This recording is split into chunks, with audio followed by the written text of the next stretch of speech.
لو بشرتك بتطلع حبوب فده معناه إنه بشرتك محتاجة لعناية بطريقة أذكى. لو بشرتك دهنية أو معرضة للحبوب فالروتين الصح هنا ممكن يفرق معاكي جدا. وأول خطوة في روتينك للعناية بالبشرة هي الغسول.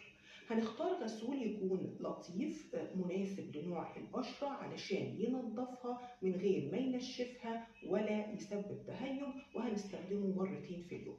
نقطة مهمة وانت بتختاري منتجاتك للعناية بالبشرة اختاريها بدون كحول، لأن الكحول ممكن يزود التهيج وبالتالي يزود الحبوب.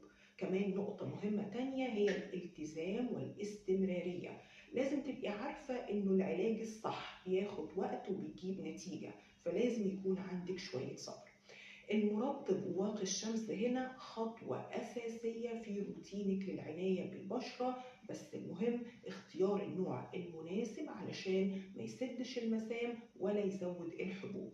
ولازم تبقي عارفة إنه العناية المتوازنة هي أقصر طريق لبشرة أهدى وأنقى وأجمل. شاركينا في الكومنتات وقولي لنا إيه الخطوة اللي كنتي فاكراها غلط وطلعت صح. دمتن جميلات.